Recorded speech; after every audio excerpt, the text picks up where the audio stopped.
Hi, friends, and welcome back to the Changing Faces podcast. I'm James Chang, and I'm your host, and we're at episode 16. And before we get started, may I just address everyone by saying that I have recently been checking our analytics on our YouTube channel, and I swear nearly 80% of you bloody people are not subscribed. So do us a favor, subscribe to the podcast. On YouTube, especially, because obviously, in my opinion, if you are watching on YouTube, you're getting all the good stuff because you get to see all of our sexy faces on the podcast, so it's all good in the hood.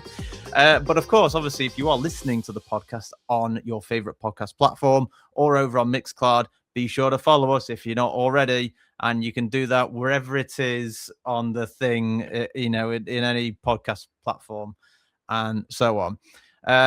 We've got tons to get through, which is something I say all the time. But the reason being is obviously because we've had a bit of a delay for this 16th episode, just simply because we're in the August period here, and everyone's going away and traveling and so on and so on. But we've got a triple whammy here for you folks. We've got Dave Collins in the mix of things here. Hang on, let me.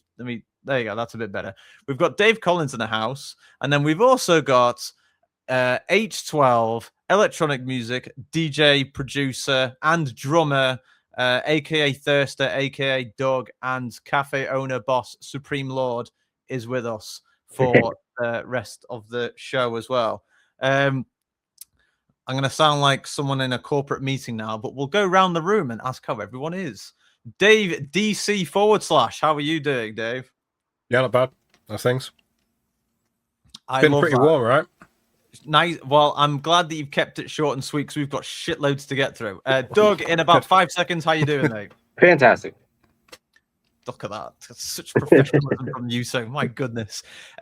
So guys, and I mean guys as in you guys on the show, but also like you lot watching and listening. Let me tell you, we've got it all to get through right now. So in a few minutes, we're going to be seeing the types of friends that make your night when you go for a night out. Then we're going to be watching a quick recap about what DJs do when they were wanting to watch their World Cup team during the World Cup recently. We're then going to go into a little video about Lego bricks making music. Yes, that is absolutely right. Then we're going to go through a heartthrob moment, which all DJs would love it to happen to them as well, but more on that later on. And I have just realized actually a lot of the stuff that we're going to be covering is very, very, very much DJ related. So if you are an aspiring DJ or a veteran or what have you, you're going to be very excited for this one. We're going to recap. We're going to watch another video from the web, which is a recap from a previous statement that Dave mentioned, which is essentially DJs being distracted in the booth. There's an absolute fantastic video that sort of emulates that. Then we're going to be going into what your DJ setup says about you, according to at Ullivacy and Grime Girls. And hopefully you won't take it too personally, everyone. And then to continue this DJ train of content, in the last episode of episode 15, we forgot to do rate the setup. I completely forgot. We just skipped past it for whatever reason. So we've got 2 to get through, 2 crazy setups. But the great thing is 2 setups, 2 people to get their opinions. And then we're going to go into the news, and we've got crazy stuff happening. Isn't it always? Because you lot are crazy out there. We've got a club co-owner sentenced to a ketamine trafficking case to get through. We've got limited edition Haggis that needs to be spoken about. We've got the DJ techno couple heart-throbbing moment where they have broken up. And then, I know it sounds really depressing, but we've got to do a roundup of recent deaths in the dance music scene. Again. People have been fucking dying again. So there's that. And of course, if we have any time, we've got some bonus breaking news coming from Ibiza, which we're going to try and get into. And essentially, this is about some of the closing party lineups that have been announced. And of course, Dave, you remember what lineups are all like. I can't say them all, so we're all going to take turns to reveal them all. Oh, great. And then if that's not anything, we've also got the exclusive H12 interview, and we're going to get into all of that all to come. So put your seatbelts on, folks, and get yourselves ready. But we're essentially going to start things off with, like I mentioned, oh my God, I really haven't been on here for this long, have I? It's been a while, hasn't it? Sorry, folks. I just had a bit of a brain fart there where I completely forgot how I did this, basically. But this comes courtesy of Shishu Jen. And, well, Dave, Doug, if you're going out to a club, in particular, I believe this is Club Space in Miami, these are the types of mates that make your night. I want to get your opinions on this.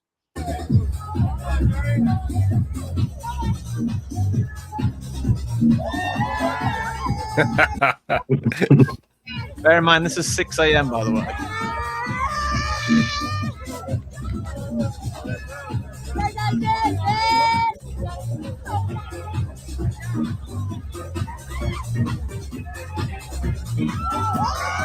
Oh!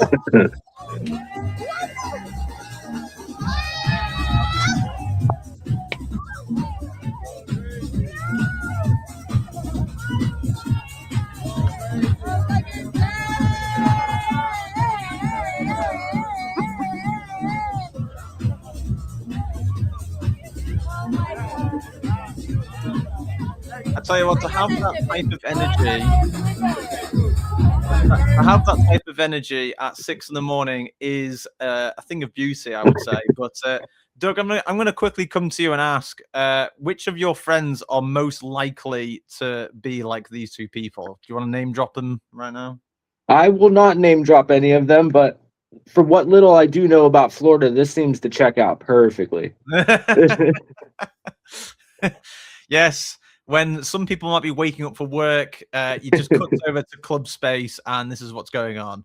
I mean, when it comes to going out, I'd be usually going out with you, Dave. I can't say you'd be one of these people, but we did definitely see these types of people, didn't we?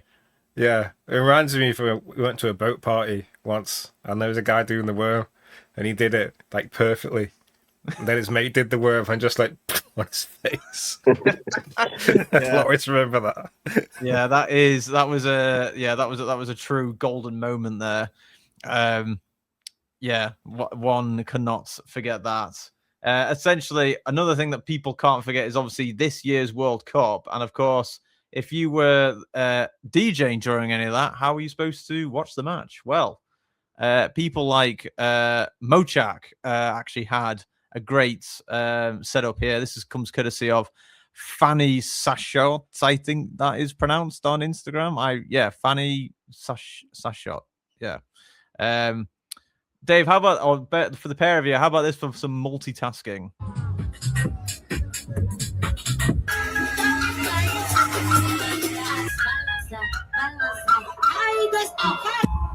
What, was he watching the game and DJing? Yeah. What a champ. I love it.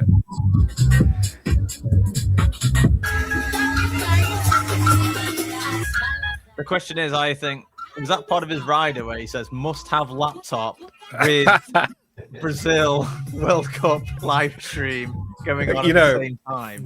When the game was when the matches were going on, I was like, I wonder at festivals if you've got a DJ, but instead of their visuals, it's just the game. Do you know what I mean? It's just the footy behind them. Well, I mean, hey, in sports bars, I imagine all that was basically all to see, basically. But I mean, his expressions like that is understandable because Brazil were good at times, but not the best in other games. So, yeah. And the thing is, as well, I always think that must be terrible for those who if you're watching your World Cup team, but they're doing terribly, you're like, what can I do? Because there's nothing you can do. Just watch it all unfold. I was going to try and construct this or sledge this into the next clip, but you can probably imagine now that or you can tell that I'm trying to do this pretty quickly because there's a lot of shit to go through. But Lego bricks, gentlemen, just quickly tell me, I'm assuming you were all mad fans of Lego, right? Oh yeah. Not really for me, actually. I was a weirdo. I beg your pardon. Yeah, I never had like loads of Lego. You better explain yourself. Don't tell I me you don't had know. Mega Blocks.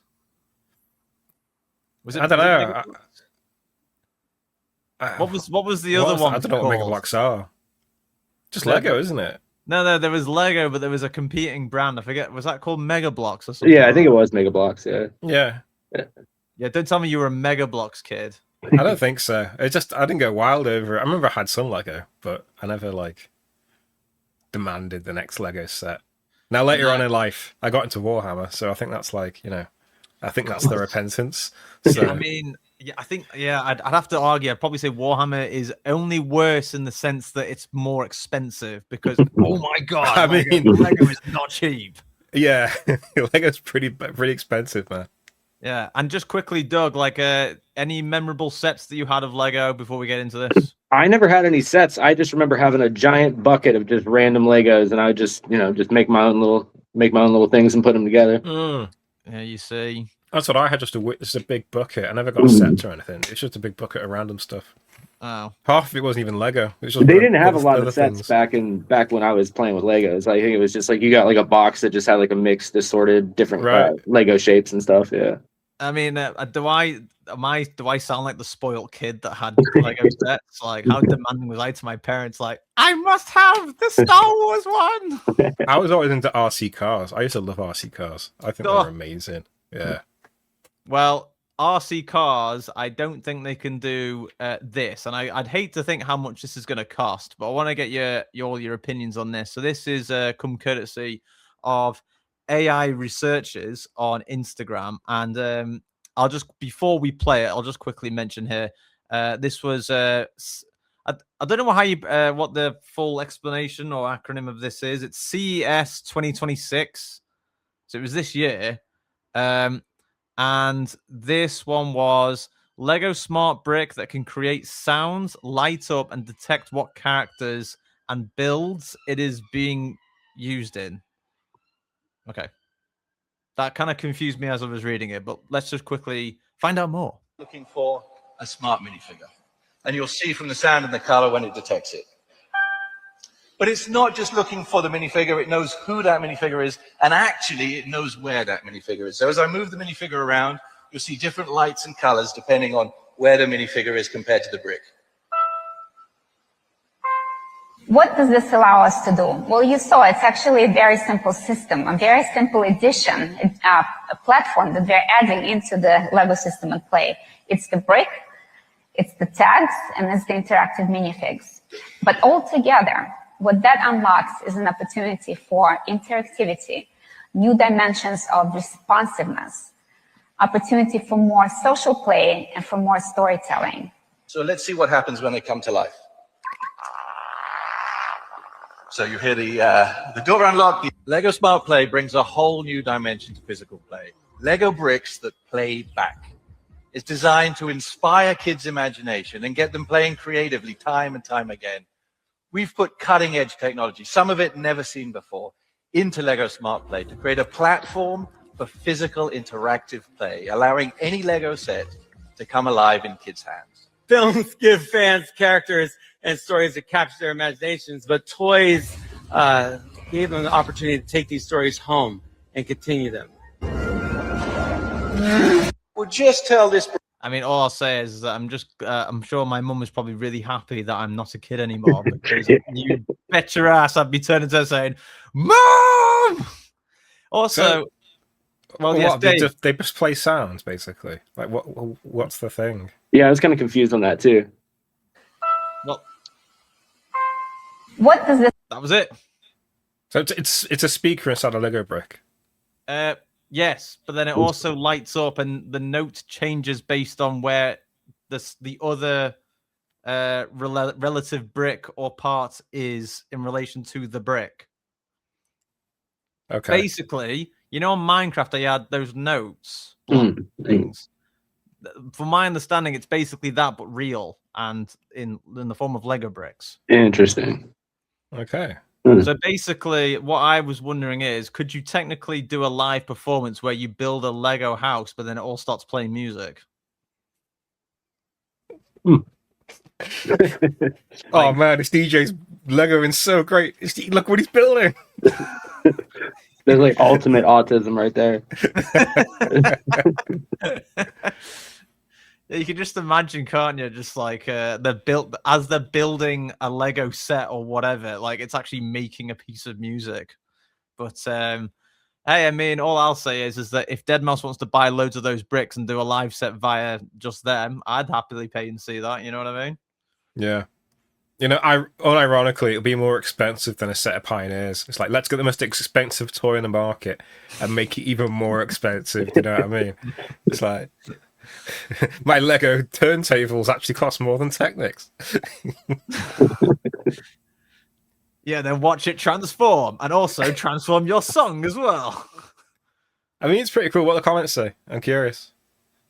That is a very good question, actually. I mean, well, bear in mind, this is one of those big collage posts that had a bunch of other stuff that they were highlighting. So I'm not sure if some of these comments would be fully relevant to the Lego post. But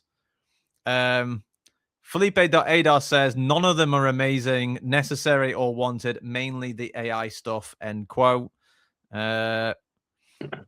D Calvano89 says, my brother, I want my Lego with no computer chips. That's the point of Lego. They have other games when I want them playing with tech. This is really old man yells at cloud take, but I do agree to some point. Like, there's just such a thing as imagination, and kids are great at using that. So, like, why put something there that isn't actually contributing towards imagination? What's the point?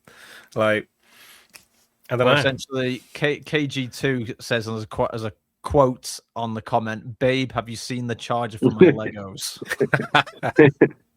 I mean, yeah, I guess that's a problem. We're just waiting to happen, isn't it? Essentially, I can see that being huge, though. I've got a mate that collects like Star Wars Lego kits, and I can see him totally loving that. Well, imagine a Lego set of, like, I don't know, a Star Destroyer, but in the bricks inside are actually making the Emperor's theme song.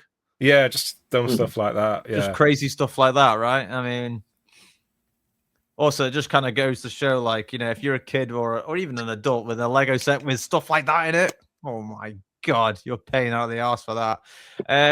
Never mind Lego bricks, though, because this person, Lloyd Barwood, doesn't need any Lego bricks to make himself happy, because we're about to see a very heart-throbbing moment, and it's something that I'm sure all DJs and even, you know, people who just perform live or do music production stuff as well, I'm sure we can all get a taste of this. But let me just say that he put, Lloyd Barwood, in his post saying, quote, a life-affirming moment right there. I had played my last record, unplugged my headphones, ready for Sasha to take the reins, and then he turns around and asks me to go back-to-back with him. I don't think I've ever been so excited and nervous at the same time. My face says it all, a memory that will live on with me forever. And here's the clip.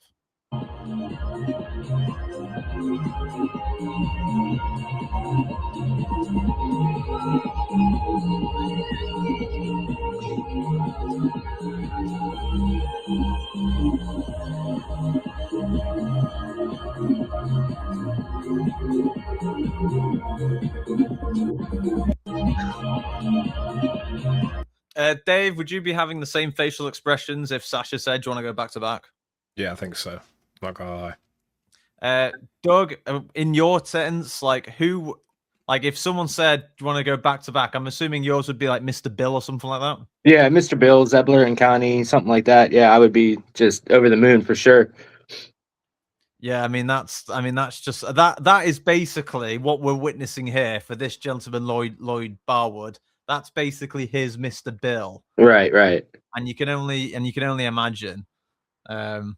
And it's really funny as well, actually, because, you know, with Sasha, like, there's been so many times where I've randomly seen him, like I've seen him play, but like I forget where you were, Dave. I can't remember if you were with me or not, but there was a time when we were at Akasha, We were at a cash and Sasha was randomly in the smoking booth area thing. Were you there, or was I with Dan? Oh, I missed that. My God, totally missed that.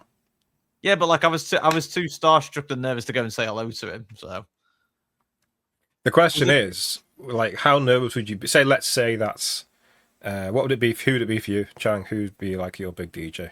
Probably Deadmau5, and I was already shitting myself when I spoke to him in 2018. To be honest, would you, if you were going to do a back-to-back, and presume we're doing real back-to-backs, which is 2x2s, would you do that? Because I see a lot of DJs saying back-to-back, and instead they just do a half-an-hour set, and then the other guy does a half-an-hour set, which isn't a back-to-back. Damn it, a back-to-back is 2 records each.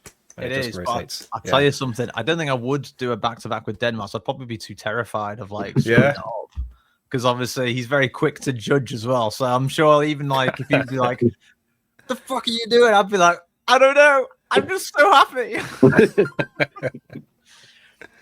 Something else that makes me happy is watching this hilarious clip. But to give everyone a bit of context, if y'all didn't see the episode 15, we basically went over and reviewed the worst DJ transition of all time on Boiler Room, or so it was touted, so to speak. And essentially in this episode, Dave had mentioned that one of the things to give the DJ the benefit of the doubt was that there was a lot of people in the DJ booth and a lot of distractions and so on and so on. And it just so happens that on like, you know, after we finished recording that, am I vindicated? We're gonna look into this now, and this comes courtesy of wine.electronic.vibes, and we're watching this poor Johnson here trying to DJ. And Johnson, I want to get your opinions on his distractions. Oh my God.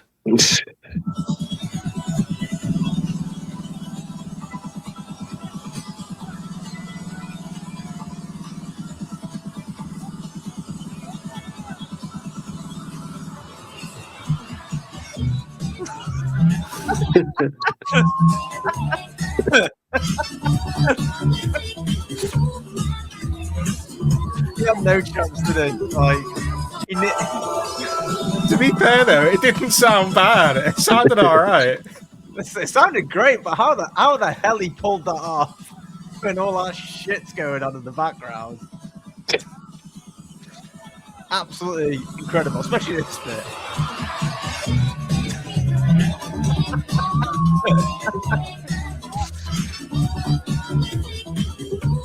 My particular favorite is also the fact that he was trying to turn off the effect of the drop down, and he nearly didn't. What's going on? This is fun.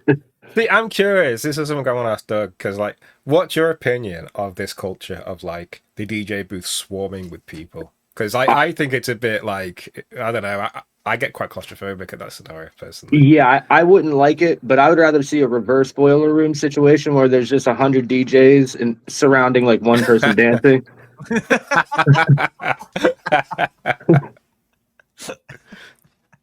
Well, I mean, there's enough of us, so I'll say right.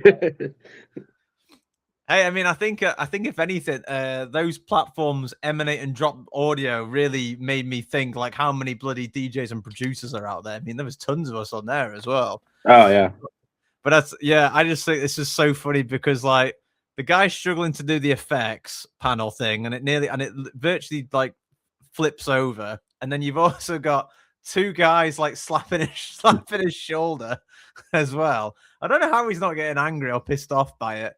And then right at the end, as the drop down comes in, it's like he gets ejected from the area. Like people are just so like are so into it. They're like, this is so good. We just don't even need him anymore. Just get him out of it. But Dave, I'm assuming this would be your worst nightmare. Yeah, pretty much. I'd be like, oh no, I need to prepare the next record.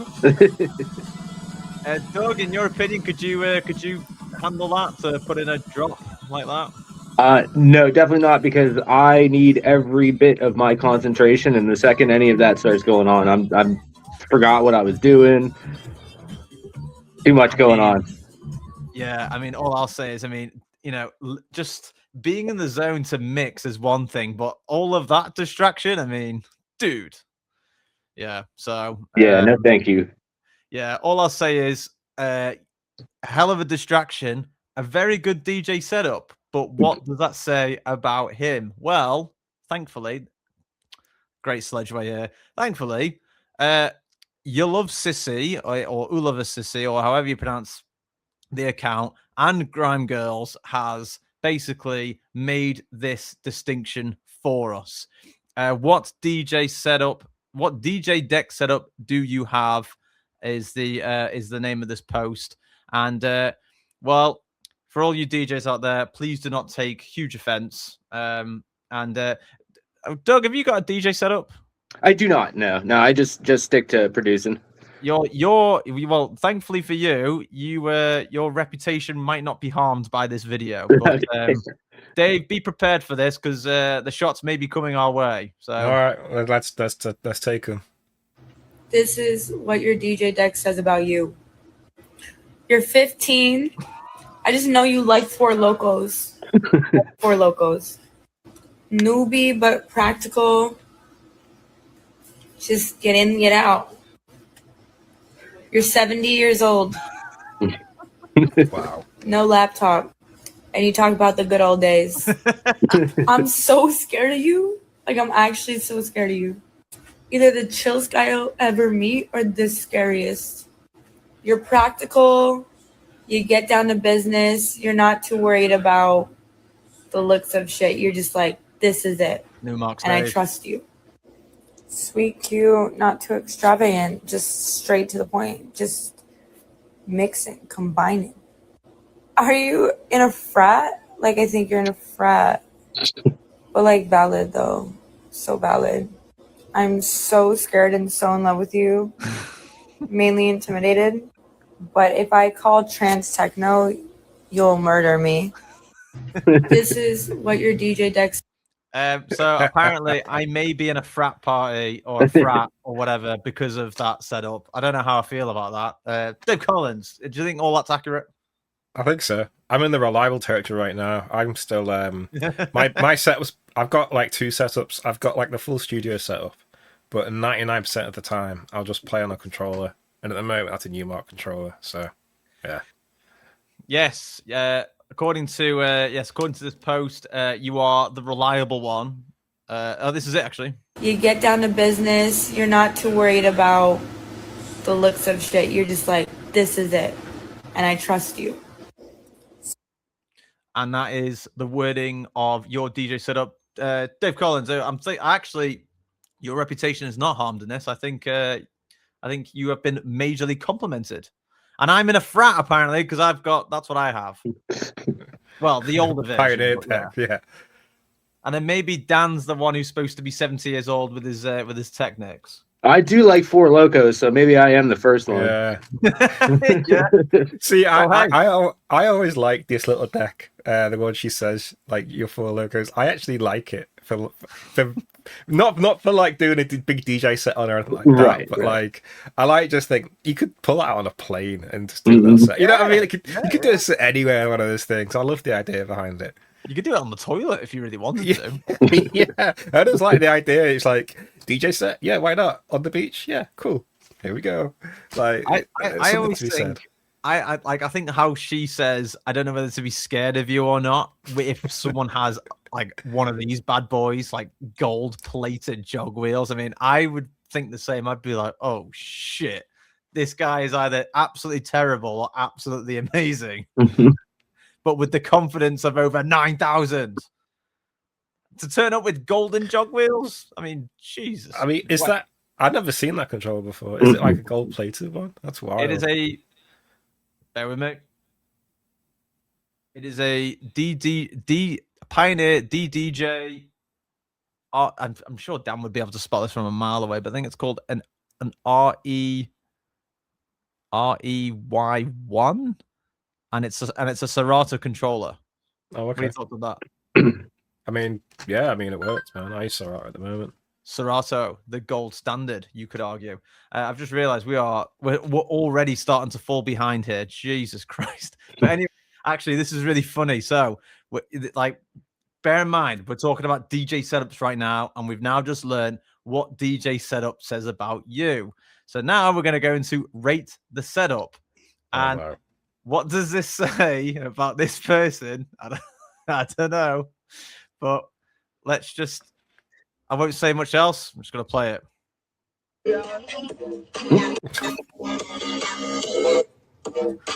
I love it. Sao cả DJ vãi lồn chưa? Kêu như thật luôn. Thế bằng hộp kêu như thật luôn. What is going on? Are they who wants to hang on? Who first of all, this comes courtesy of Edless Rave on Instagram. Gentlemen, who wants to be the nominated person to describe to audio listeners what you're looking at? I mean, it looks like he's DJing on a bunch of like food boxes, basically. I mean, do you know what? Though? You know what though? I love the idea of like you're doing a DJ set, and then if you get a bit peckish, you can just pull a sandwich out from the deck or something. You know what I mean? It's like, oh, I have a sandwich. I just love with one of those units, he obviously fell into the issue of it was obviously overheating, so he decided to put a fan, literally, and then tape it round so it doesn't have a fucking meltdown in there. It's incredible. Johnson, have you ever seen a DJ setup like that before? I don't know if that even is a real DJ setup. I need to be showing a full demo of this, man. Exactly, yeah. I'm still trying to figure out what's all going on with that thing. I mean, some of it could be as food. Well, so at the end, look, it looks like he's got a bunch of pickles in the last one. It's like, oh, here we go. Like that. Is he just mixing his rice? Of course, one of my favorite comments here is Juliet Dang with Tupperware X and Tupper Rave Tick. That's a great DJ name as well. Tupper Rave. Yeah, I mean, yeah, it's absolutely incredible stuff here. But how would you, first of all, I'll go to you. I'll go to you first, Doug. How would you rate that setup? I'd give that an 8 out of 10 just for ingenuity. Yeah. Yeah, man. I want to see what features it can do. Oh, you know, I want to see what it can do. Also, I don't know what's going on with this freeze frame, but I don't know why there is someone just casually on the floor over here. I don't know. I really don't know what's going on there. But there you go. Are we both saying 8 out of 10? Yeah. Okay. And this is not by design, by the way. Not literally this, but I mean like in terms of how we're structuring what you're seeing on this podcast. But we are literally going to rate the setup from the last episode now in this one. And I'm telling you now, we're gonna fly a few levels ahead now to see the next one. Because this is probably a doubling up of a DJ controller and also an eye test. But Johnson, your opinions on this one?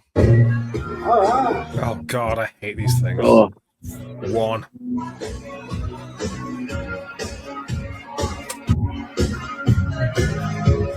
I mean, there's a lot of lights though, to be fair. Wow. Too many lights, actually. I mean, for me though, have you ever seen the sheer size? Let's wait until it comes back. There.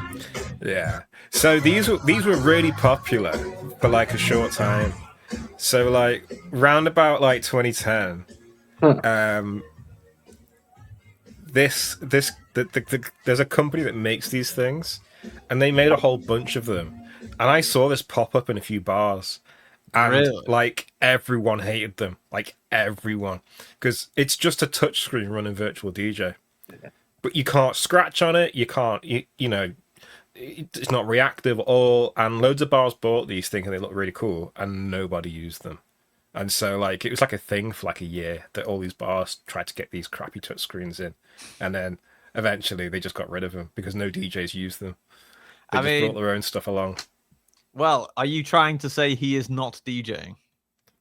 I'm not saying that he's not DJing, but like, how hard do you think it's going to be to do stuff on that? Like, I thought it would be really relatively easy because the screen is so bloody huge. Yeah, but there's no. The buttons are just like an iPad, like a really bad one, and then like, you gotta pray that the auto sync works because you're not manually beat matching on that thing. You know what I mean? Yeah. And then how do you get to the middle of the track if you want to set a cue point? Oh, I mean, when I'm surely we can't. There's no way unless there's another screen or window that does that, right, Dave? I mean, I don't know, but like they were not popular. They look cool, but like they did not take off, man. I mean, look at the size of like the sound library as well. I mean, Jesus, like it's absolutely huge. Of course, my favorite comment here is from juicemain.wabs with the quote, "See DJ 10 million." I think that's yeah. I mean, that is absolutely huge. For stuff like this, that's all they're good for, just playing one track after the other, in my opinion. Like, the mixing, they're just trash. Well, there you go. So look, so you can see here, like he went into another window. I'm even amazed that you even need another window. Because like, Dave, in your opinion, because you've seen these before, like in terms of size, what are we talking? What are they, like 44-inch or something? It's like having a 50-inch television screen in front of you. It's massive. I mean, it's absolutely mental, isn't it? But yeah, so how would you rate that setup? Doug, you go first. I got to give that like a 2 out of 10. I'm a tactile person. I need the buttons. I need the switches. I need the knobs. Yeah. I mean, it looks really cool, but I mean, yeah. Yeah. I'm not a big fan of touchscreens. My thoughts as well. Yeah. Yeah, I tell you, and the fact of the matter that these things are not cheap either just goes to show that you ain't gonna convince everyone of making this purchase for your club. And yeah, I'd say as an idea, it's not bad, but like I just think if you've got one of those for a wedding, oh my god, you just know people are going to be hammering that when they've had a few drinks. Oh god, yeah, can you imagine that? People are just running over and trying to like touch the screen. Oh my god. No, we can't be doing that. Something that we can be doing, seeing as though we're 7 minutes behind schedule right now, I need to do the quick ad read. So let's get. Y'all can take a quick drink or whatever, or run to the toilet whilst I do this ad read. But I will be doing it very quickly, so make sure you're very quick. Doug's already gone. That's good. So something that people can do is subscribe to Changing Faces Mixcloud Select, because it is the top spot for your CF premium content, and it is the /1 place where you can help support the team. Obviously, apart from subscribing to our YouTube channel, people. Mixcloud.com/Changing Faces, all as one word, is the place to go. With a select subscription, you get playback controls enabled, early access to our shows, and some exclusives thrown in there for good measure. And on top of all of that, it supports us here at Changing Faces. One more time, mixcloud.com/Changing Faces, all as one word. Or find out more over on our site, changingfaces.live. For all other updates and posts, be sure to find us over on places like Instagram, Facebook, Blue Sky, X, and of course, YouTube by searching for Changing Faces or our handle at Hey Changing Faces. Let's hear it one more time. Dave Collins, what's the Mixcloud address? www.mixcloud.com/Changing Faces. You got it all in one. I was just checking. Don't forget, if you want something mentioning, be it a product, service, release, or whatever in our sponsored break, be sure to email us at hellochangingfaces@gmail.com. Doug, I've got to admit that's probably the speediest toilet break I've ever seen. Which, by the way, just to warn you, we may have to do it again later on anyway, just because we have this bad habit. Don't leave on my own again like I did last time. Yeah, we have this bad habit of all just running off to the toilet at one point. Because I'm drinking 2 glasses of water. I have to. So I got a big bottle here. Like, it's gonna happen. Yeah, there's 2 really good mixes on the Mixcloud Select at the moment as well. Me and James did a set each at the Casimir Gardens. So if you want to check those out and you're a subscriber, by all means, they're both on there. And I think in total it's quite kind of a long time. Your set goes on for about 2 hours.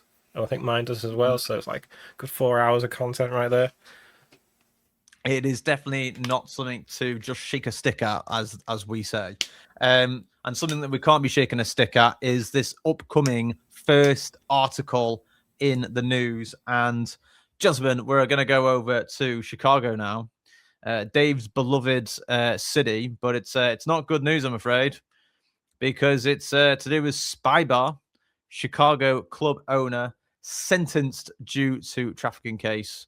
And this comes courtesy of Michael Lawson. He's at it again with these articles, but let's just get into this. Co-owner of Chicago club Spy Bar sentenced to 6 years in prison in ketamine trafficking case. Dino Gardiakos has been sentenced after pleading guilty to importing around 6 kilograms of ketamine through O'Hare International Airport. Excuse me. And he's after pleading guilty, to manufacturing or delivering narcotics. The sentence relates to Gardiakos's March 2024 arrest at Chicago O'Hare International Airport, where authorities said he arrived on a flight from London carrying approximately 6 kilograms of ketamine concealed in his luggage, CWB Chicago reports. According to prosecutors, Gardiakos told investigators he had purchased the drugs in London and had been instructed on how to hide them to evade customs. The conviction marks Gardiakos' second guilty plea in a narcotics case since 2022. At the time of his arrest, he was serving probation following a separate investigation in which authorities intercepted a package containing ketamine shipped from the UK to his Chicago home. He later pleaded guilty to possession of a controlled substance in that case.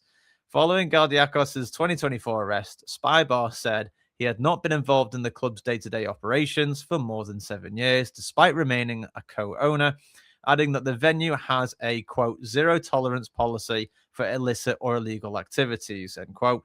His current ownership status has not been confirmed. I had to laugh there because, like, dude, like, if you were already, like, in trouble for shipping kets from the UK to Chicago, like, I don't think they were gonna like just check on you again. Like, come on, man. Like, what in the schoolboy error is that? Not that I'm a ket trafficking expert here, but like, I mean, if you got busted once, why are you trying it again?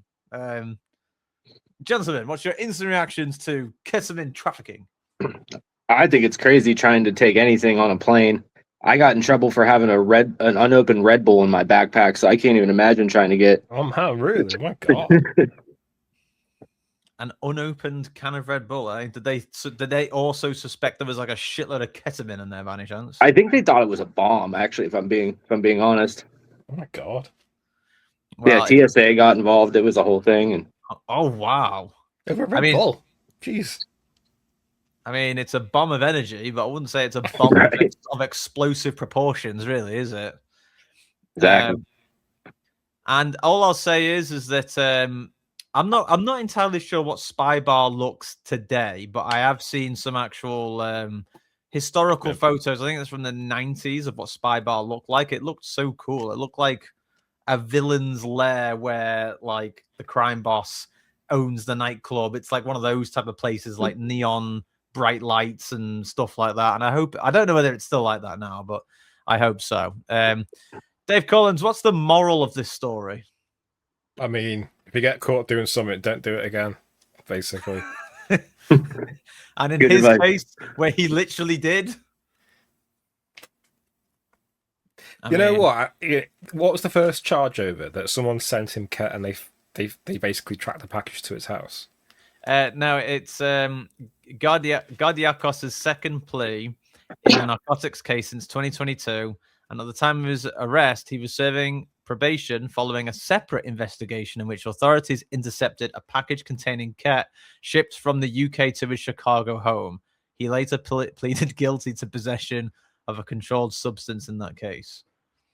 So basically, he tried to get it to his house, and well, he was like, "Well, that's not good enough." So he then tried to just smuggle it in his luggage. I gotta admit, though, is ketamine really that good in the UK that like he's gotta try and get it all the way over here? Like, what does that say? What does that say about our horses? It's a bit random, isn't it? You know what I mean? It's like it's got to be one of the hardest smuggling journeys to take. It's kind of wild, to be honest with you. Yeah, folks, if you are in the UK, I mean, I'm assuming it's like in other countries as well, but like traveling to the US is not like that straightforward. I think they're probably the strictest people I've ever had to come across. Doug, would you say the same when you're traveling by plane? Yeah, I would agree 100%. Like they all like, yeah, for me, they just assume I'm a criminal already until I'm proven innocent. I mean, it kind of makes you think, like, are all our horses like completely jacked over here because we've got outstanding ketamine or something? Like, I don't know. We'll run your races for you, no problem. Yeah, well, so we're gonna go from very harsh drugs and ketamine now to something much more innocent, much more calming, Johnson. So fear not, because we're gonna go over and see an interesting news story about haggis. I wasn't joking, by the way. This is literally a story about haggis. And if you're wondering how the hell does this relate to the dance music industry, it's because Calvin Harris has launched a limited edition. Oh God, I heard about this. Haggis ahead of Scotland shows. I think I wrote something about this, didn't I? Yes. In a world where you saw fashion brand Supreme sell masonry bricks, which sold worldwide, we can now spend our money on Calvin Harris's limited edition Rave Haggis. And this comes courtesy of April Claire Welsh on DJ Mag. Scottish DJ and producer has teamed up with Starley Quality Foods to launch the novelty product ahead of 2 homecoming Hampton Park shows. Bugger off that cookie privacy policy. Calvin Harris has launched a limited edition Rave Haggis ahead of his upcoming shows in Glasgow. He said, quote, absolutely buzzing to announce my own haggis to celebrate my 2 Scotland shows this weekend. The Scottish DJ and producer wrote on Instagram on the 30th of July, adding that the Rave Haggis will be available to purchase on his website or at either of the events. Like, I wonder how many people are going to buy this not knowing what it is. Yeah, like, I mean, a while ago we covered the food options at Coachella Festival this year. It does make me think, like, are all the Scots really going to be up there like, yeah, I've got some haggis? I think I heard someone talking about this though, and I think he missed trick because he called it Rave Haggis. He should have just called it Calvin's Haggis. You know what I mean? Yeah, it would have been perfect. I mean, yeah. So this continues saying, produced in partnership with Scottish butcher Starley Quality Foods. Harris described the product as, quote, an extremely limited edition premium haggis. Premium? Can you get premium haggis? I thought there was. Anyway, I don't know how you'd make it. Like, what the hell? I don't know how does haggis just turn into premium? I don't know, unless you're shoving like gold carrots down it. I don't know. On his website, it is billed as a, quote, tribute to Scottish culture and, quote, the ultimate collector's item for those who appreciate quality, exceptional quality produce. I mean, well, yeah. Rave Haggis comes into retro-inspired packaging featuring exclusive Hampton Park 2026 artwork. Harris is set to play 2 homecoming shows at Glasgow's Hampton Park Stadium. In fact, actually, we're talking in the past because they've already happened, actually. I didn't realize. The Dumfries-born artist is currently in the midst of his double residency at Ushuaia, Ibiza, which will continue until the 2nd of October. Back in June, Harris was also announced to be part of the soundtrack of the Japan set driving game Forza Horizon 6. And I've realized this is going on and not really talking much about the haggis. But anyway, haggis being the ultimate collector's item for those who appreciate exceptional quality produce.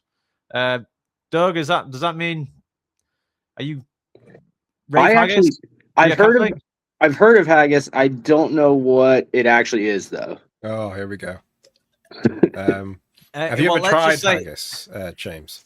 Yes, it's not. It does not give you the premium feel. I will just put that out there. It's traditionally, if I remember correctly, it's sheep's blood. Oh, yeah, that's right. Yeah. I've heard that. So it's like congealed sheep's blood in like something you can eat. Yeah, Sounds quality. disgusting, doesn't it? Yes. Yeah. Well, I mean, but Dave, this is an extremely limited edition premium haggis. Yeah. Still, we're not going to do that. Like, I mean, well, I've never eaten haggis, though. To be fair, since you're the only one here that sounds like you have, James, what would you describe the taste as? Not great. And the only reason why I have tried it is because I accidentally had it and I didn't realize what it was. And I remember chewing on it thinking, "Oh, this doesn't taste right." And then someone corrected me and said, "Yeah, that's haggis, mate." And Can you I was get a like, picture of haggis? Because I'm sure there's a lot of people that have never even heard of this food. Yeah, it's Is it like a blood pudding or? I mean, Sort of, yeah. I mean, the images are a bit mixed. That's all I'll say. It's not porn. Don't worry. But let me stop sharing this screen and go to this one of Google search. To my knowledge, it kind of looks like you often see it looking like this. Yeah. Okay. Supermarkets, and that's it. Like opened up. Yeah. That looks like the worst sausage ever. The haggis I remember trying was much smaller than that. I think it was kind of like this. Yeah, haggis bonbons. It was a bit underwhelming. That's all I'm going to say. I mean, at first, like that came up, I was like, Jesus Christ! Nothing says premium when, well, it looks like that. So, yeah. Yeah, I think like if that comes to your plate at a festival, like I'd love to see Instagram influencers at a Calvin Harris show with this in their hands. Like we're trying Rave haggis for the first time. You never know; it could happen. Let's go to the next news story now because we've had enough of haggis. We've had it up to here, and I wouldn't say it's a heartthrob moment, but a minor sad thing for you techno fans out there. Charlotte D. Before I pronounce this, I've often heard mixed comments about how you pronounce this lady's surname. I've heard it pronounced De Witte, De Witt, and De Witte. So, I mean, shit. I don't know. Like, make up your mind whichever way people want to pronounce this. But anyway, always remember there's plenty of fish in the sea, folks, which I'm sure is what has been said to both Enrico and Charlotte. And this comes courtesy of, oh, come on, DJ Mag. Are you saying it's courtesy of just DJ Mag's staff? Come on. That to me just says some intern wrote it and they didn't want to quote, like, they didn't want to credit him or her. Anyway, so Charlotte Dave, how would you pronounce that? Charlotte de Witt. Doug, what's your guesses on that? I would go with DeWitt. Yeah. At first, I think I've pronounced it as Charlotte DeWitt, to be honest with you, but I have no idea. Anyone in the comments, come and correct us, please. Him, though, Enrico San Giuliano, that's easy. Confirm end of relationship after 6 years. They wrote on Instagram, quote, "We sincerely wish each other nothing but the very best." DJ Magstaff wrote here, Charlotte and Enrico, one of techno's most high-profile couples, have announced the end of their 6-year relationship. Sharing the news via a joint Instagram post, the pair wrote, "After 6 wonderful years and a beautiful love story, we have decided together to follow our hearts and bring our relationship to an end. Our love has now taken a different form, rooted in deep gratitude, support, understanding, and always united by the music. We'll still be in each other's life with respect and deep care. We sincerely wish each other nothing but the very best. Much love to everyone." And they got engaged in 2021 ahead of releasing their joint remix of trance classic The Age of Love, and were married the following year. Last week, this wasn't last weekend, but Charlotte de Witt essentially played a surprise set in Tomorrowland 2026 main stage, making 15 years since she first played the festival. Dave Collins, please wipe your tears before you comment on this, but is this a very sad day for the techno fans out there? Yes or no? I couldn't give a shit personally. Like, you do you. Yeah. No, sorry. Dave, you need more emotion. More emotion. They split. Big deal. People split every day. Well, in DJ terms, how did what's happened to them? They just went their separate ways. I don't even think they did it. There was any drama. No. Try and explain it in DJ terms. So, for example, their BPMs weren't matching. I mean, maybe. They went back to back and they went off in different genres. How about that? Were they both techno DJs? Yes. Well, one obviously got into trance then, didn't they? You know what I mean? It just didn't work out from there. Damn it, trance is ruining it for us all. Oh, god damn it. I mean, I get it, but I really don't care about this sort of stuff. Like, people's relationships. Who cares? You know what I mean? Like, if that being the case, then Doug, how much of a shit are you giving about this? About 0, but I don't know, man. Two DJs dating just sounds like a bad idea off the bat. Yeah, man, I'm so hoping they. Can you imagine? Like, they're gonna be so mad. All I'm thinking for some reason is how chaotic the wedding must have been, and like they must have hired a DJ to do the wedding. It's like both the bride and the groom are like critiquing, like, they're not playing it at the right BPM.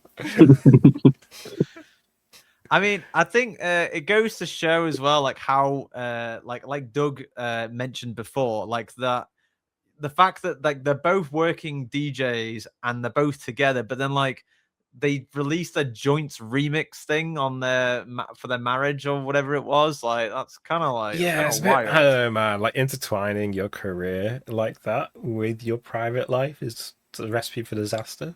It is a wee bit. You need to keep them very separate, man. You know, private life, work. I know DJing is fun work, but it's still work. So well, either way, it happened, and something that else happened. Unfortunately, I'm going to try and be quick with this because we're already quite short of time anyway. But we're gonna just take it down a notch in terms of our entertainment here and trying to be slightly serious because it's just bloody unfortunate of how many bloody people have died recently. So we'll just quickly do a roundup here. This comes credit of Michael Lawson on Resident Advisor. In what is a tragic period for the dance music industry, there has been some deaths between our last episode to this one, which we'll list out for you now. We've got John Jammin Collins, Detroit techno pioneer, underground resistance affiliate, rest in peace. Nico Stoyan, Berlin DJ and Bar 25 resident, rest in peace.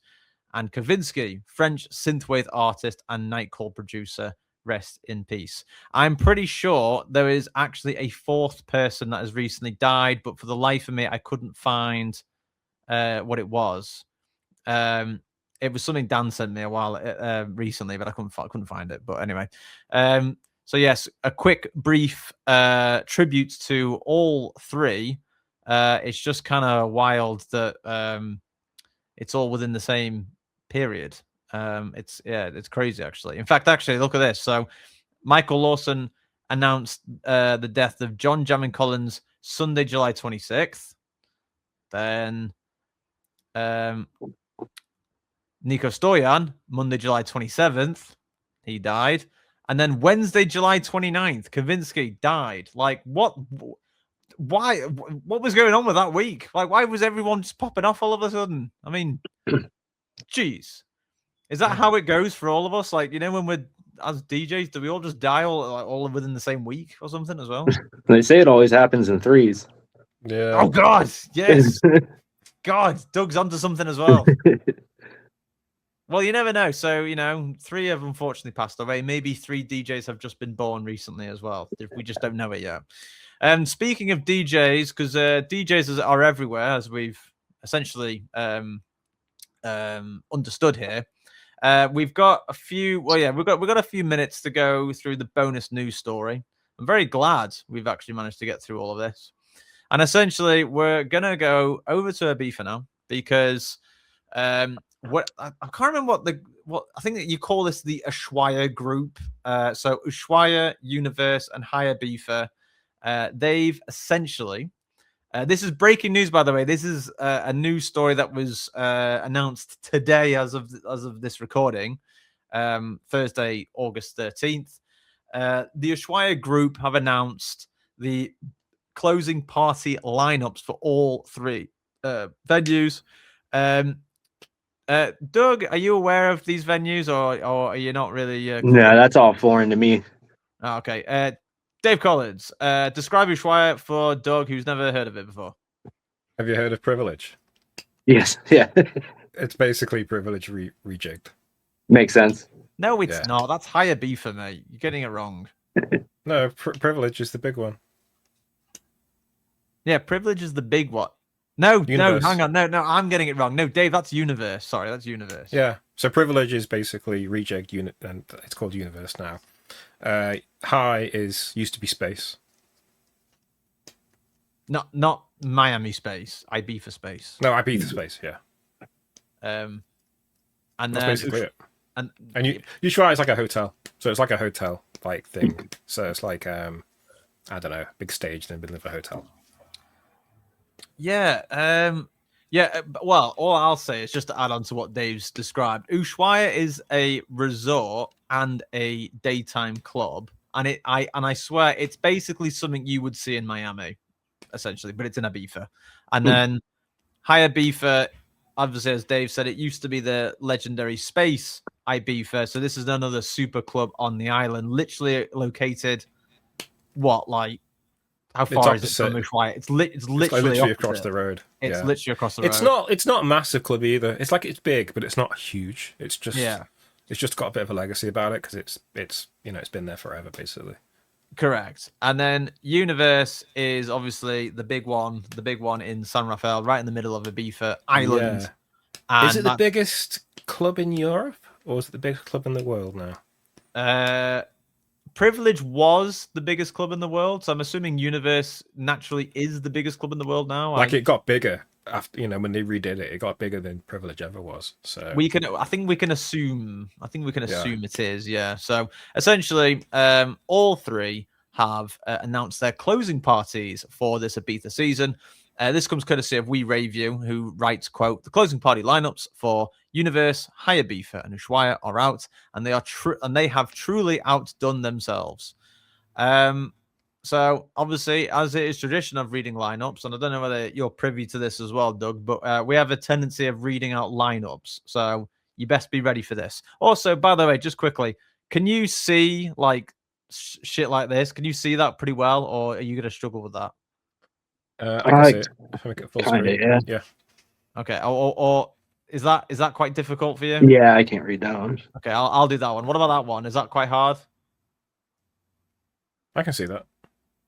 Okay, Dave, you do this one. I'll do this one. So it looks like Doug, you're going first. Can you tell audio listeners what the party is called, where it is, when, and then the order of appearance, if you can see that well? This is not an eye test, but I'm just checking on you. Yeah, honestly, I would probably need to grab some glasses or something. I really can't read it. Okay, wait right there.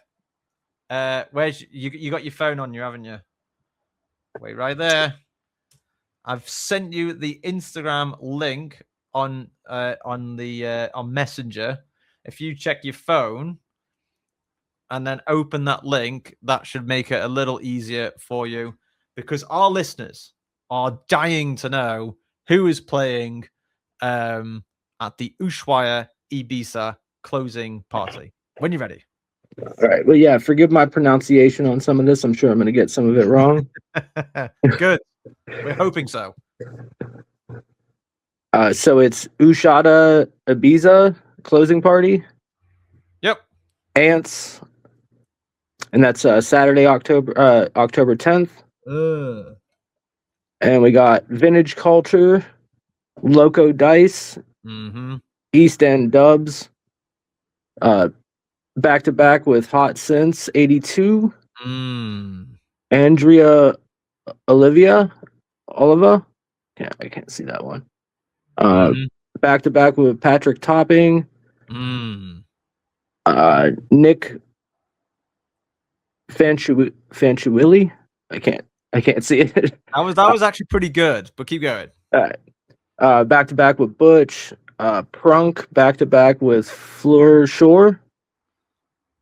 M High back to back with Marley. Eliza Rose back to back with Olive F and Raul Rodriguez.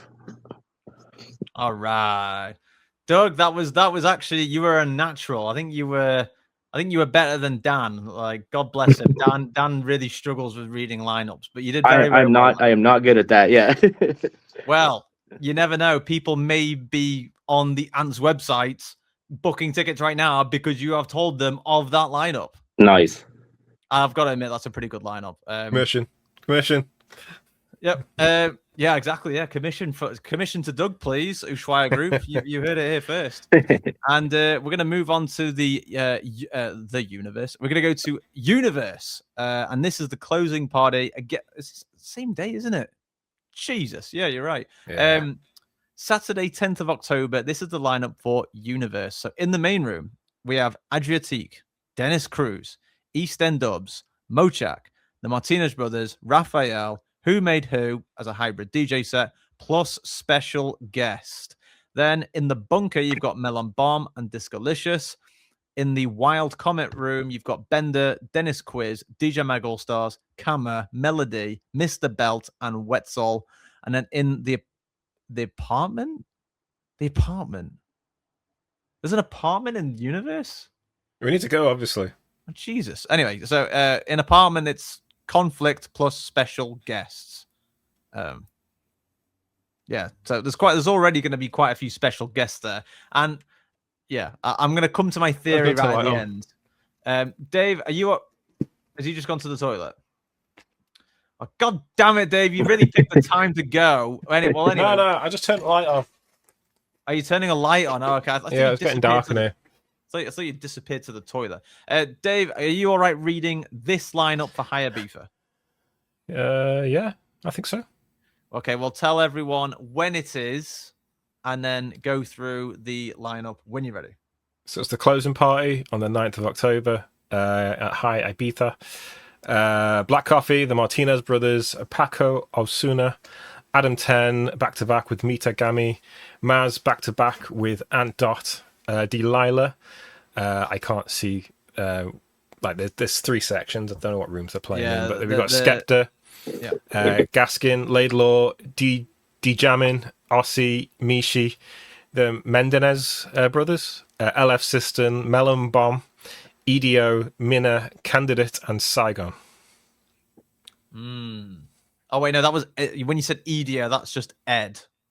Oh, I thought it says EDO. So it's EDD, it's Ed. Yeah, and my basically the theory I was going to say is that I don't know whether you've noticed, but some artists playing at High are playing at Universe, and then some of them are playing at Ants and Ushuaia. And I have a feeling that when they say here, there's a special guest in the main room at Universe. Well, what are the odds that it's probably going to be someone from either this lineup or from this lineup? Like, I wouldn't be surprised, right? This is Ibiza, man. There's a lot of people that go to Ibiza. All I will say is, folks, is that obviously they've announced these lineups. I can only imagine how much a ticket is going to cost. In fact, actually, how much time have we got? Oh, Christ! Yeah, we're already quite far behind schedule. How quickly can I look this up? I'm just really curious to know. 100 to 150 euro. 80 if you're lucky. Yeah, Doug. How much do you want to bet in euros? How much these closing parties are going to cost? Like for Ants or Universe or Higher Beefer. Give us your idea of how much you think that's going to cost whilst I try and find it. I don't have a great frame of reference because shows around here about $20. So I don't know. I could say about maybe 100. If for Universe, I think the average rate's about €100. Huh. And I remember the opening parties were about €150. Yeah, they were. So yeah. Okay, interestingly, Saturday, 10th of October, Universe closing party. The tickets start, bear in mind, only start from €90, which is, it surprised me a little bit. Hayabusa closing party, Friday, 9th of October, starts from €85. And then Ushuaia closing party on Saturday, 10th of October, starts from €65. Quick other caveat as well. If I'm not mistaken, when it's Ushuaia, it doesn't last very long, is it? Isn't it like 5 till midnight? So how many hours is that? 6, it's 7, like 8, 9, 10, midday-ish. 11, 7 hours. Yeah, it's not ages long. Yeah.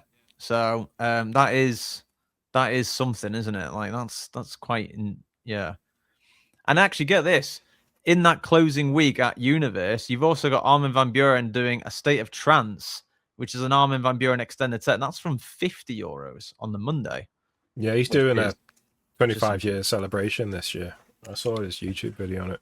All I will say is that people may say, that's actually not that bad considering the tickets start from 90. But bear in mind, folks, that's what they start at. It's like... yeah, these prices can jump pretty quickly, as me and Dave have had unfortunate experience of that, right, Dave? Yeah, I mean, the benefit of Universe is it's just so damn big. So, like, the tickets, they're never going to fill that venue. If they do, it's something truly exceptional. So, I don't think they'll sell out easy. I'm not saying they won't sell out, but it's got to be something pretty insane for them to sell out. So... all I'm going to say is on that weekend, I imagine their revenue is going to be just like well over a few million. I feel really old though, because like looking at those lineups, I only know maybe 1 or 2 on that lineup. So like, I think I'm just too old now. you know what I mean? No, honestly, it's all about relativity as well, Dave. Is that you got to be, some of them know each other, some of them are on the same agency or whatever, and yeah, like there will be some you just won't know, and it's all down to geography as well. And with that, I'm going to close that now, and we're going to move on to hearing more about H12, Mr. Doug over here. And Dave, what I'm going to do is I'm going to have to remove you and keep Doug and Doug's audio on here. Do you want to stay in the background? Yeah, I'll stay in the background. Excellent. So I've got you in the back. I don't bear in mind that we can't hear you anymore. So just bear that in mind. What I'm going to do actually is what's oh no, actually no, I've got an idea. So I'm going to open Spotify here, and I'm going to look you up first. And funnily enough, I type in H12, and there you are. I'm going to move to your, where is it? Oh, there we go, in the about thing. Oh no, I thought in Spotify you got like a really cool profile or something, or was that? Yeah, I had a bio in there at least. No, I mean like I thought there was like a when you open it on the desktop version, it has like a profile with like artwork and whatever. But oh, gotcha. But no, I think it actually looks cooler on SoundCloud, doesn't it? Because you've got really cool artwork. On that, let me just quickly check you out. Oh wait, I can never remember. What are you on here? Oh, I can never remember. How do I find you on SoundCloud again? Are you H12 bass or you? I think it might actually be DJ XH12 because I think I had that's an older one.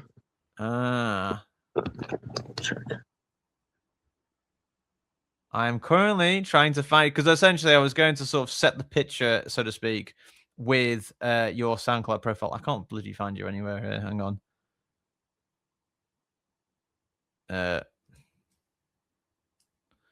All I'm going to say is I'm seeing some really wild profiles on SoundCloud. I'm pretty sure these are not you. I'm pretty sure you are not a Muhammad Habibi from Indonesia, and I'm pretty sure you are not a someone from the Syrian Arab Republic. Okay, never mind. My idea was just basically to have some artwork of you, but I will show this instead, just whilst I read off some info about you. So here he is. Look, so H12 here on SoundCloud. So for folks wondering who the bloody hell is this that we've got on the podcast, Doug Halliday, aka H12, aka Thirster, is an electronic music artist / producer, drummer, and DJ from Warren, Ohio, USA. He has been obsessed with making music since the age of 12 when he got his first drum kit. His early career includes 4 successful albums and 2 US tours as the drummer for, is it Lygia? Lygia, I beg your pardon. For Lygia and Burn the Shroud, both metalcore bands heavily influenced by Deftones and Glassjaw. Inspired by Diesel Boy, Doug went on to enjoy success as a drum and bass DJ, spinning at clubs and raves statewide. He was inspired once again, this time by Mr. Bill, and began producing his own electronic music, which combines elements of future bass, future trap, EDM, and hip-hop. His first solo endeavor includes a collaboration with Robert Aquatic titled The Walkout EP, and his solo album, Lysergic Frequency, both released in 2020. His second album, Cognitive Dissonance, dropped in December 2020, with ongoing releases since then, such as Blow My Mind, featuring a radio edit and a remix from Project Lando. I basically shoved that in there right at the end of your bio. I'm going to start off by asking you, Doug, or AKA H12, how did that name come about? Well, when I started DJing, my full name's Douglas James Halliday, so my initials are DJH. So when I created my DJ name, I was like, well, I already got the DJ, and then I got the H for my last name, and then 12 was the year I started playing music. So I just kind of fit together. Then once I stopped DJing, I just dropped the DJ and just kept the H12. Oh God, yeah, because you started when you were 12. Mm-hmm, mm-hmm. I literally just read that, didn't I? In your bio. Mm-hmm, mm-hmm. Wait a second, hang on. DJ Halliday. Isn't that 12 letters? Yeah. Huh. Oh my God. How about that? That's incredible. You're like learning more. I didn't even know that.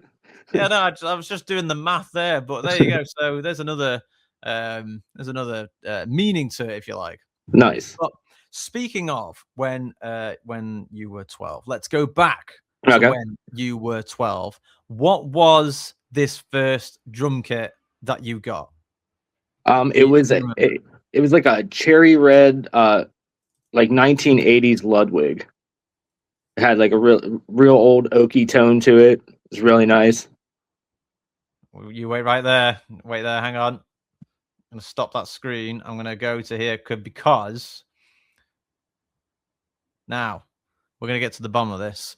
I mean, bloody hell, these things aren't cheap, are they? Jesus Christ. Yeah, yeah. $775 there, $689, $950 for a Ludwig drum kit, red sparkle finish, vintage style. Oof. Yeah, they've definitely gone up in price since when I got mine. Wow.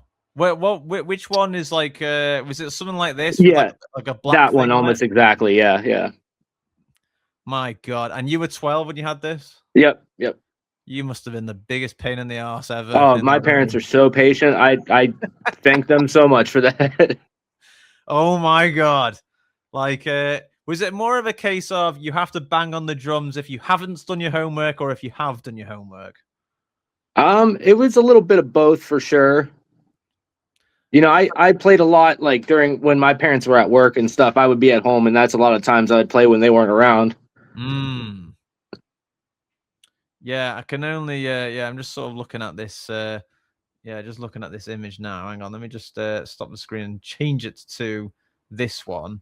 That's a real doozy of a set there, isn't it? And I'll tell you what, looks absolutely fabulous in red as well. Like I think it has to be red. Yeah, yeah, it looks really good in red. Yeah, yeah, it's like an instant classic. But I still have it to this day. It's sitting upstairs in my studio still.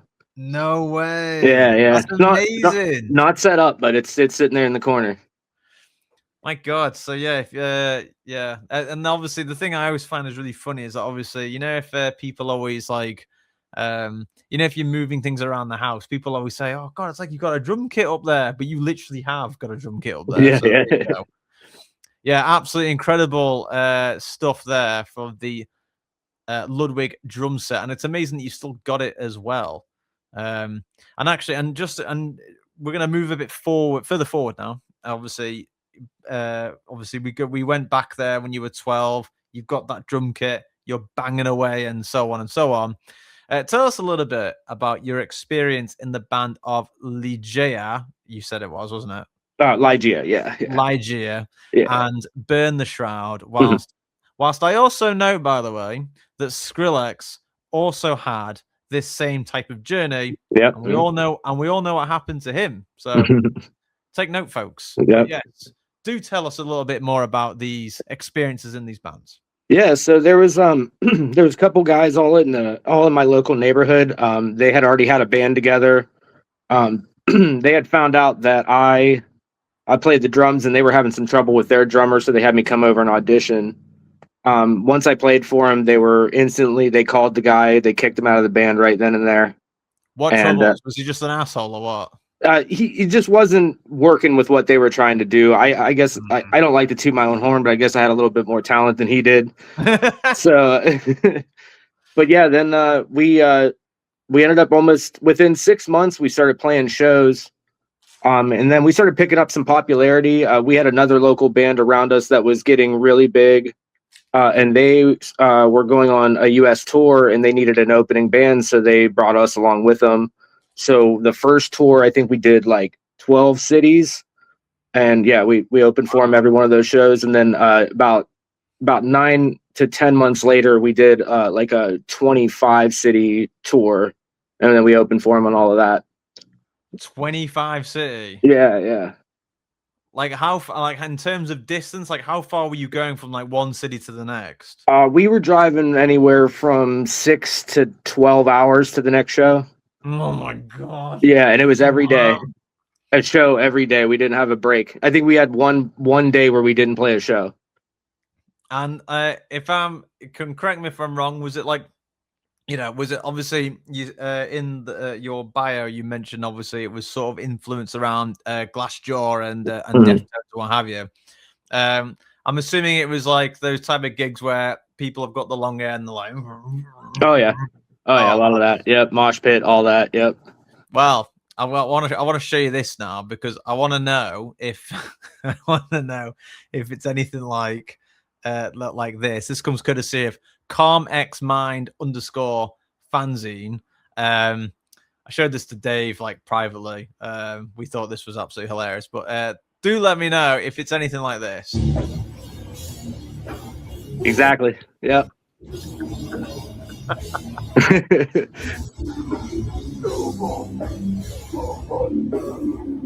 Yeah, this could have been a video taken at one of our shows, literally. Like, absolutely fascinating. The only reason, actually, you want to describe to audio listeners what we're looking at? It looks like you got a bunch of people flailing their arms around and kicking and spinning around in circles.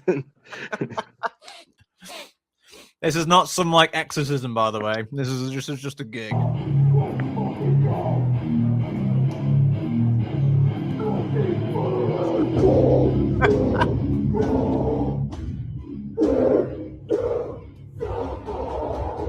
But hey, does it sound fun? This guy's looking at go! Oh my God! Yeah, we call that doing the windmill right there.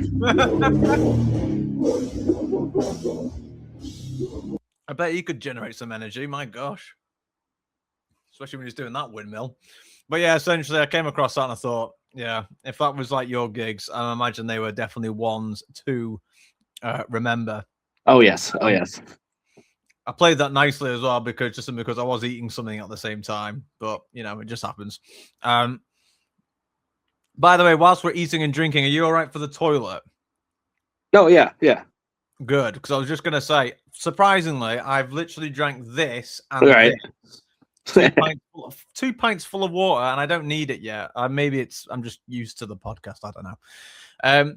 Now I'm aware, obviously, your artist name H12, but you are also Thirster, and you also run a cafe. Do you want to tell us how you manage all of this? Well, lately I've been managing it all pretty poorly. I've not been really working on my music as much as I'd like to. I've been like real focused on working at the cafe and stuff, but I've been getting back into it these days.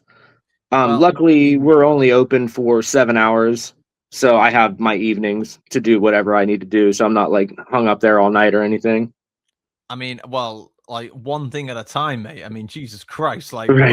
running a cafe and making music at the same time, like, bruh, like that is just well, at least it is compact into just 7 hours essentially. But how would you say? Because obviously you've never ran a cafe before. How is it going so far? Is it actually, before I ask, is this something you're okay with talking about? Oh yeah, that's fine. Yeah. Well, we just want to check with you first. Yeah. How is it going so far in the cafe? Oh, it's great. It's one of the most fun jobs I've ever had. It's me and my wife. My wife was the manager of it originally, and I had got laid off from my job. And I kind of jokingly, she was having trouble finding employees, and I jokingly kind of said, "Hey, like I have a ton of experience doing this kind of thing. I could, we could work together." And she's like, "All right, yeah, let's do it." And we've been doing that for the last about 2.5 years now, and it's been going really well. It's nice. We got the best customers. Like most of our customers are all regulars that we get to, chat, catch up with, get to see what's going on in their lives. And yeah, it's wonderful, honestly. And I love being able to make like art on my lattes. I get to, kind of flex my creative side on making drinks and stuff like that. And how much would you actually say is like when you're working at the cafe, and especially when you mentioned about working with regulars, would you say that like you are the person who makes the coffees, but you are also low key a psychologist to these people? It's not as bad as like being a bartender, but it's definitely a thing for sure. Yeah, because I often do find that like because people often say, or like my mum often says this because she's a hairdresser, and she always says when people sit down and they get their hair cut, they literally just tell everything about their lives. Yeah. She's literally like a low-key psychologist, basically. But I'm aware that those who have their regular coffee spots, they can often do the same. They'll just, if you say like, "Oh, how's your day going, man?" and like you'll hear like loads of crazy stuff, I'm sure, right? No, of course, yeah.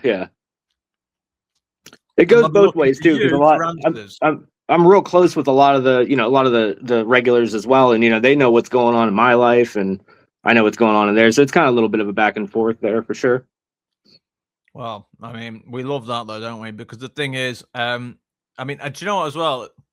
Like independence as well is so crucial as well, because when you've got like massive coffee chains who, I mean, maybe they do build up regulars as well. I'm sure they do, but like, I don't think anything beats independence, to be fair. No, I agree 100%.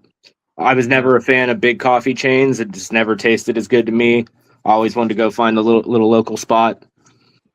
Yeah, I'll definitely say that. And actually, and speaking of coffee machines as well, I remember you told me you've got one of those incredible Italian ones. Is it called an Il Maritozzo or something like that? Yes, I wouldn't be able to say it as eloquently as you did, but yes, I do believe that is how you say it. No, it's only because I speak it as well. Debatably at a certain level, but yeah, no, because the only reason why I'll say is because every time I go to Italy, or every time I go back there, because I'm going there next week, I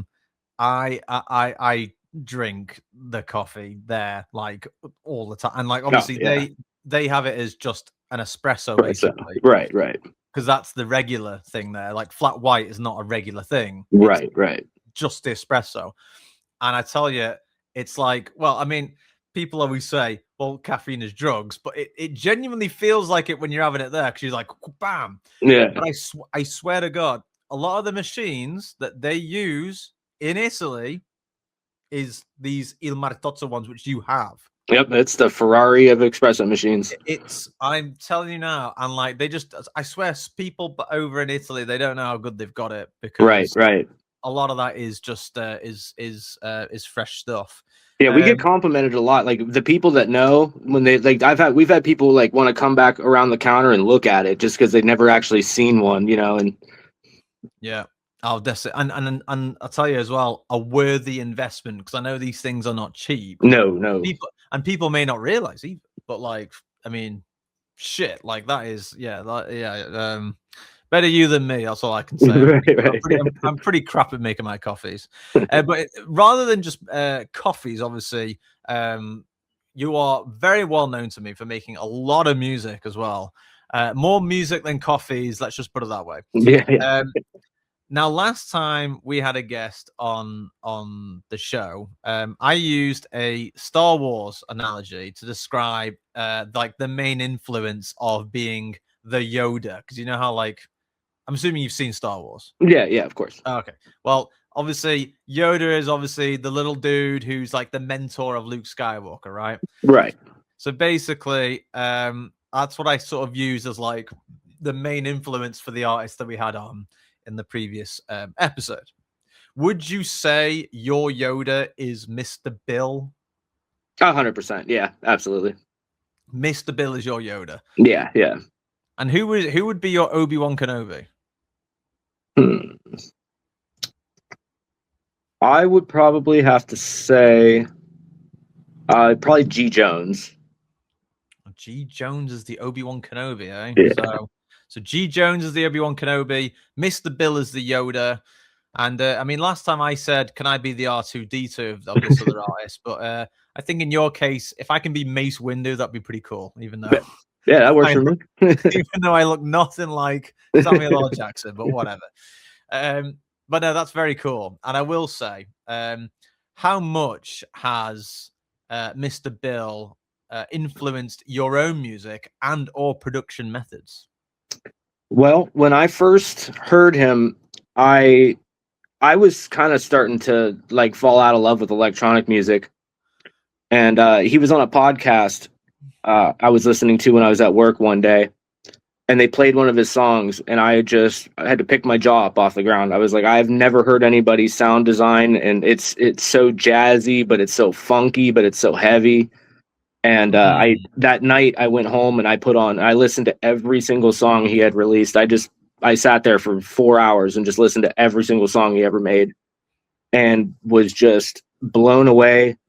And he does a lot of tutorials as well. Unfortunately, all of his tutorials are for Ableton, so I use FL Studio, but a lot of it did translate. So I started picking up on a few of his techniques here and there, started applying that as well. Yeah, and actually that, and in a way, you could say that he's influenced you in both variants there with his own music and the production methods as well. Yep. And it's funny you should say that as well, because you're FL Studio, I'm Logic, and then Dave, who's not present at the moment, I think he's FL Studio as well. Nice. I don't know many people that use Ableton, you know. I think I know Katarina, who we had on, who was one of our first guests on the show. I think she uses Ableton. And when talking about making a track, and I've asked this questions to other people before as well. In your opinion, where does the idea come from, or like for you when you're making a track, or does the idea like literally just it's there in your mind and you can hear it? How does that start for you? Sometimes it's something that's playing in my head and I'm trying my best to get it out. A lot of times what I do though is I'll take a vocal that really inspires me, and then I will start to build around the vocal, or say I got a bass line or something, and then I'll just, start to build around it from there. And it just kind of like each piece starts to come together as you go along. Really? Yeah. That's really interesting because, I don't know, because, I mean, this is what I always find very interesting in particular in regards to music production methods, especially for making ideas, is because For me, I do stuff on the piano. I literally just will come across notes and I make a composition like that, and it comes really quick. Mm-hmm. Have you ever had it where you'll be asleep, but right before deep sleep, have you ever had it where you can start hearing like a piece of music in your head, but you don't know, but you've never heard it before? Well, yeah, it's when I wake up in the morning, actually, is when I hear it. The first thing whenever I wake up in the morning, that's when I start getting ideas. I don't normally before bed, but yeah, it's usually a first thing in the morning thing, yeah. My God, we are so, I swear to God, we're so different. Like for me, it's when I'm trying to go to sleep. And I'm like, oh, this noise. But like for you, it's when you wake up. I so wish that happened to me, I swear. I mean, you know, when you're making tracks as well, how long on average do you take to put a track together, would you say? I'm usually, I'd say anywhere from 20 to 40 hours, usually closer to the 20 hours, but there'll be a few that I just keep revising and keep chipping away at, and sometimes I get closer to 40. Ah, right, okay. And would you say, so basically when you are going to make a track, you are the type of bloke who will do from start to finish all in one session? You've got to do all of it. I jump around, honestly. A lot of times I start with like, I'll build the drop first, or I'll I'll just have like a little a breakdown part, and then I start to fill in the other section. Sometimes I'll go from the drop and write it to the end and write the intro after that, or vice versa, and stuff like that. So yeah, no, it's hard for me to go just from beginning to end. Yeah, no, yeah, it's well, yeah, and all I will say is that I think one of the exciting things for most, well, maybe not all the time, but is when you have an idea, you start with it, and you'll get to maybe like halfway there, and then you stop because you got to go, you know, there's life things that you got to go and do or whatever, and then when you come back to that session, it's almost exciting because you don't know how it's going to end, but then, you know, the idea might start coming again, and you're like, oh God, yeah, here it comes again. Yeah. That's stuff like that I particularly like. Now for you, obviously you've had the experiences of like being in bands, and then you've done drum and bass. You've dibbled and dabbled with EDM and hip hop and stuff like that, either under Thirster name or under H12 as well. Now that's quite a lot of genres. Which genre would you never touch? Well, that's a really good question, honestly. As far as in EDM, I thought it was going to be drum and bass, but that's changed recently. I've just recently made my first drum and bass track, but I don't really think there's anything off limits, really. I mean, if I'm feeling it, I'm feeling it, in whatever genre it is, you know. Yeah. What about like ghost producing for a pop artist? Would you do that? Yeah, I'd do any of that. Yeah. What about reggaeton? Well, as I'm not as familiar with it, I probably wouldn't be too good at it, so I'd say that one's probably off the books. But yeah. Or like bachata. Do you know what bachata is? No, I never heard of it. It's basically South American music where the singer is always constantly talking about love or women or sex or right. all three combined, and it's all very. I can't describe it, but yeah, I'll have to send you a link to it. But okay. But hey, well, that's very interesting to hear. So H12 could be bringing out, could be producing for a pop artist. If any of you pop singers out there are interested, or reggaeton as well. Reggaeton, you never know. I'm going to skip one of these questions that I've got here because it's a bit of a basic one. We are a bit short on time, but I'm going to try and fly through these as much as possible. Now, in your bio and just from general knowledge of your music anyway, is that you have done a few albums. Now, I want your thoughts on this statement, essentially. And this is from a gentleman called Orlando Higginbottom, aka or otherwise known as Totally Enormous Extinct Dinosaurs. I don't know whether have you ever heard of this guy? No, I don't think so. Oh, okay. So that was his long artist name, Totally Enormous Extinct Dinosaurs, but now he's just known as Teed because it's a lot easier to say. And essentially, he had his first album called Trouble, and he essentially only called it that. Obviously, one of the tracks on the album is called Trouble, but essentially, he named the entire thing Trouble because he said it was just nothing but trouble to work and finish on it. Are you having any challenges or trouble with anything right now? Oh, yeah. I mean, that's an ongoing process with me. I have a love-hate relationship with making music. It's if it's not working the way I want it to, I'm just, and then, trying to force it, and then, maybe trying to convince myself that it's good or that it is, it is or isn't good. And yeah, it's a constant struggle. And actually, just rereading your bio now, you had Lysergic Frequency in 2020 as you have one of your albums, and then Cognitive Dissonance in your other album. I'm pretty sure you've had another one though, haven't you? Yeah, I had one called it was an EP called Sensory, I think a 5-track EP, and then I think I've done a bunch of singles in between there.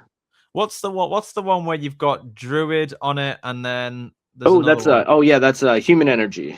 Yeah. Yeah. So that's 4 then. 4, yep. I gotta update that bio. Jesus wept. You've done 4 albums already. Well, I wanted to ask, out of those 4, which one was the most troublesome to finish? Probably the last one, Sensory. Yeah? Yeah, I had put a lot of time into that one.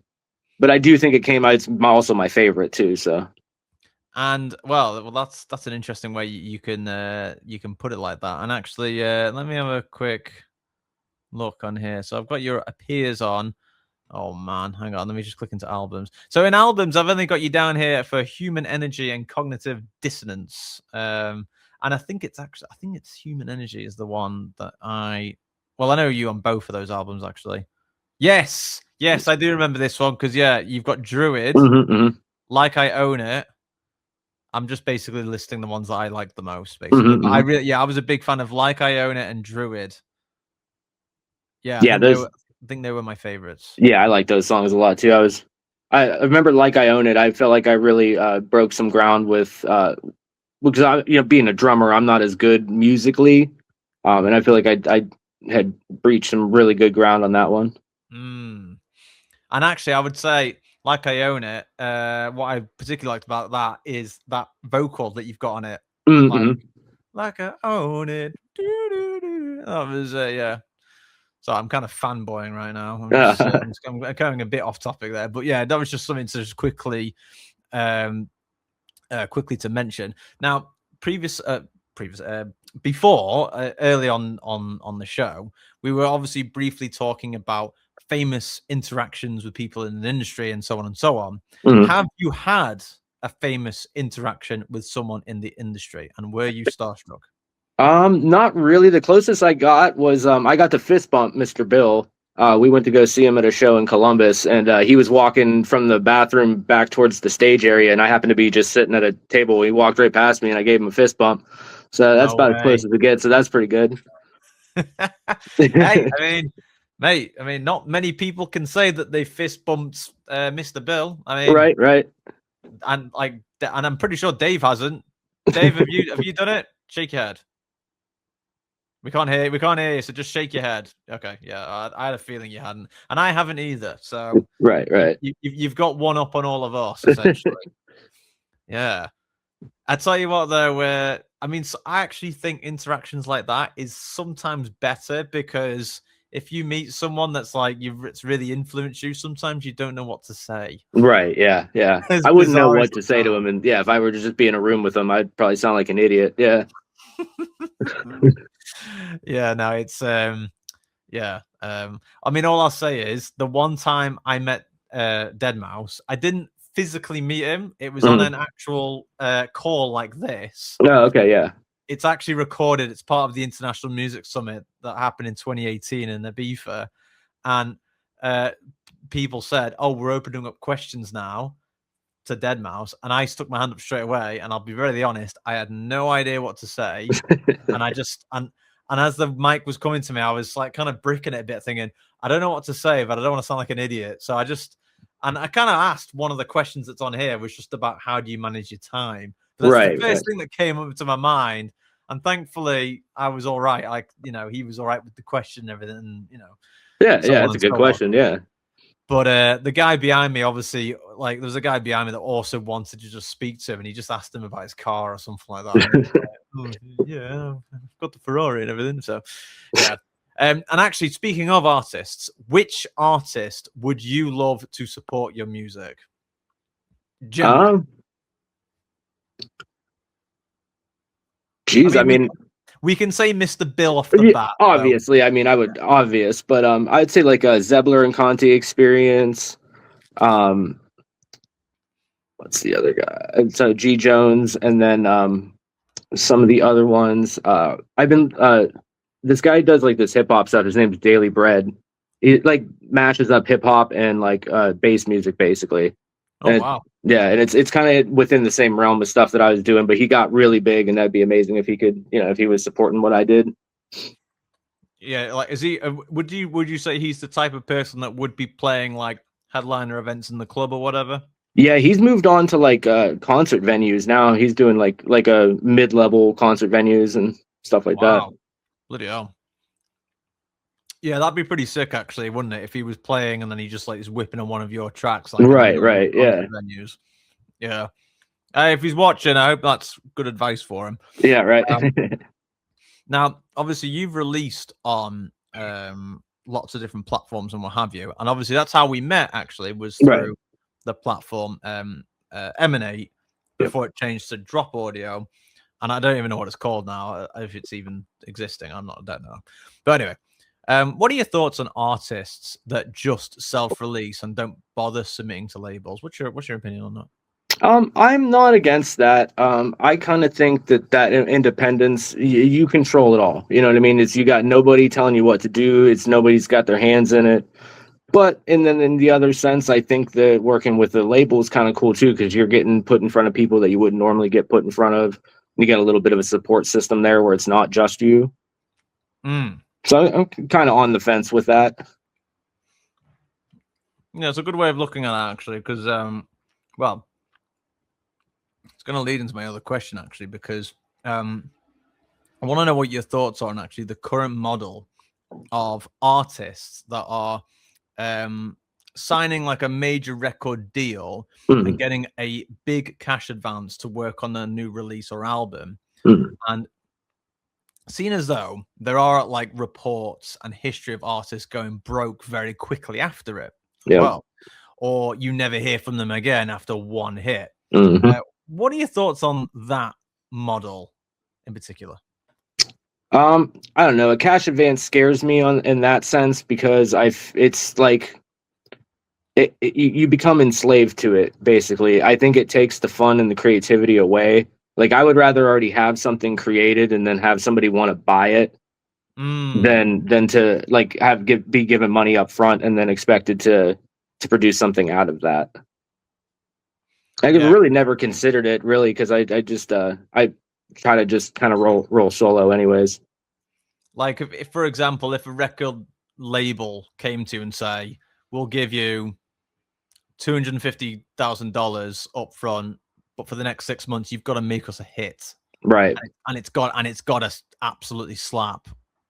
Yeah, that's a lot of pressure. I would definitely. I mean, I guess with the freedom of time, I guess if it's the only thing I had to focus on, I could definitely get it done. But yeah, it's just it adds a level of pressure to it that either sometimes will absolutely help me or will absolutely bury me. So it just depends, you know. Yeah, and the only reason why I mention this is simply because I won't go into full detail. However, I know like those stories where you say, I know a guy that's done X, Y, and Z, but essentially I know a guy, without naming names, but I know a guy who has a record deal, and this person, I'll have to be very careful here with my words, but this person said to me that when he was in the office of this record label company, they were basically briefly discussing about another artist that they had signed, and this other artist was basically someone who did a TikTok, I think it was, where he basically sang for 15 seconds, and it was like not a very serious song. It was sort of like a jokey sort of meme type song, Right. This person this guy that I know, he told me that when he was there, they told him that they gave this kid, I think he was from Scotland or something like that, this kid, they gave him in the UK 250 grand, and he quit his job, and they signed him, and they said to go and make a track, go and make a hit. Right. And it was only based off this jokey meme 15-second clip that made him viral over a week. And, well, put it this way, I've never heard from this person again. And, well, I can assume no one has. Dave, have you ever heard of like a Scottish guy making a song based on, like, basically it was based off a pirate song, basically.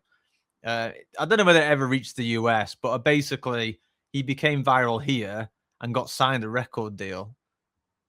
And, well, maybe I'm wrong. Like, maybe he has made a hit, but I've not heard from this guy ever again. But because you have to pay that money back, don't you? Like, if they give you like that advance and you don't make it, like, you owe them that money. Yeah, exactly. Yeah. It's why like I think famously a lot of rappers will take the advance. They go absolutely mental with the money. Yeah. And then they're all broke at the end. Yeah. Return things. We are quite short on time, and actually I've got to skip.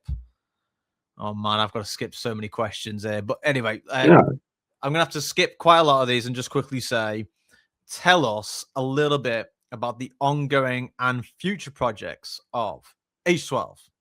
All right. Yeah. So coming up, the record label that I work for, that I work with, Soul Tribe Music, we are releasing a compilation album of almost every single artist that's signed to the label. It's going to be called Tribal Warfare. It's a jungle and drum and bass album. I'll be having a track on there. It's my first ever drum and bass track I've ever made, so I'm super excited to get that out there. But it's definitely worth checking out. It's, I think, 23 or 26 songs on there, and it's gonna be coming out October 13th. My God, did you say 26 tracks are on there? Yeah, I believe so. Yeah. Oh my God, I'd have to provide. You'd have to like put a caution label on this release or something. I imagine when people put their headphones on, it's gonna be like, oh, Jesus Christ.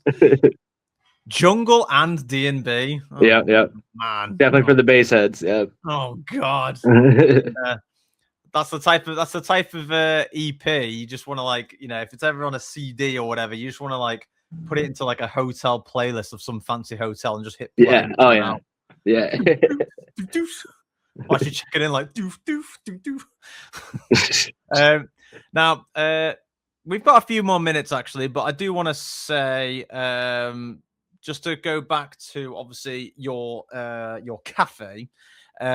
If people would like to go and have a drink or what have you in your amazing coffee shop where you are selling the goods, would you like to share to people where this coffee shop is if they are in town? Yeah, absolutely. Yeah, if you find yourself in little old Warren, Ohio, it's Market House Cafe, and that's on East Market Street, right outside of Route 46 in East Market. Yeah. There you go, folks. You heard it here first. And actually, would you say like Warren's like quite a cool place to go to in between? Say, if you're gonna go from, this is a real test of my geography here. If you're gonna go from Columbus to Cleveland, would you go through Warren?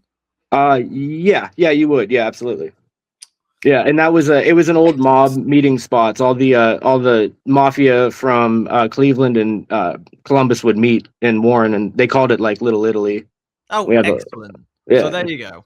So essentially, if you are in these mafia gangs, please make your way over to Marketplace Cafe and have your extremely Italian espresso whilst you discuss the motherland of Sicilia, because I'm sure that's what they would talk about. That's excellent. Hey, tell you what. Hey, I mean, they can be mafia if they want, because like, right. Hey, if they pay, I mean, you know, don't matter to me. Yeah, a customer's a customer. You know? That's right. Yeah. I'm sure you'll find more about their lives anyway, because they'll probably tell you everything anyway, won't they? Yeah. But there you go, folks. If you are ever passing through Warren or you go there to chill out or do what have you, be sure to make a way to, what was that, Eastern 42nd, you'd say? It was Route 46 in East Market, yeah. 46 in East Market, and then what's it, Market Street Cafe? Yep, Market House Cafe, yep. Market House Cafe, I beg your pardon. So Market House Cafe. I'm also going to have to try and write this down. Yeah, because me and Dave have actually, we'll say this to you again anyway offline, but we've often said that like we need to organize a trip to come to somewhere in Ohio to see you, or to a nearby city, but more on that later off camera. That'd be amazing, yeah. Absolutely. What time have we got now? So we've got like 5 minutes left. Let me see, because basically I'm in the dilemma now where I've got too many questions. So let's just be sensible about this now. Where, if people are like, I'm down to see Doug and his coffee shop, but I also want to listen to his music, where is the best place to listen and embrace all of your music? Go. I'd probably say the best place is just, I got every single thing on YouTube. So YouTube or SoundCloud, can't go wrong there. And I got some nice little visualizations that go along with all the songs that I got on my YouTube. Do you do the visuals yourself? It's like I use like a website that does it. You just kind of like upload your song and you kind of like pick the colors and stuff like that, and they render them out for you. Hey, that still counts. Yeah, right? yeah, Absolutely. No, that's very good. And actually, YouTube is king, in my opinion, which is why we're doing it on YouTube too. Right. Pretty much. And everybody has it. You don't have to worry about, downloading a new app or anything. Everybody has it. So everyone's got it. That's literally why we're doing it. So. So yeah, there's that as well, folks. And then of course you've got your typical places where people like to listen to music. So obviously you've got Spotify, as we've already seen. We've also got you are on SoundCloud, aren't you? Because I'm sure you're on there. Mm-hmm. Oh yeah. Yes, SoundCloud as well for those that use that. And anywhere where you get your music from, your what are they called? The DSPs, distribution platforms. Yeah, something like that. Yeah, all those DSPs basically. Wherever you get your music from, essentially, you can check that out as well. And usually I would say that's like the end of the interview, but I think I do have like a few more minutes to ask you like something else here, because you see, my issue is that like I was conscious of like the time all throughout the beginning of this podcast, because we've had so much shit to get through. Right. We have actually flown through it. I wanted to ask you about like festivals and so on. Just quickly before we leave, are you planning to go to any festivals this year, or is there a local one in your area that people are banging on about lately, or have been, or anything like that? There's a few that happen around here. The scene's almost non-existent in Ohio. I mean, we have our big ones like Lost Lands, and they're like 4-day festivals. But I'm an old man now. The 4-day festival is just I have no interest in that. I like it just a one-nighter. Like, that's great for me. But there is a place in Columbus that we go to see it's called Otherworld. It's a like a 30-room interactive art museum that they hold raves at, and it's one of the most incredible places I've ever seen a show at. Yeah, I'm sure you've sent me photos of that. Yeah. So cool. Mm-hmm. When does that happen? That thing in Columbus? It happens almost every weekend. I think they have big names that come through there too. So just about every weekend, I'd say. My God. I tell you what, imagine if you're a local to that place. I mean, my God, like right.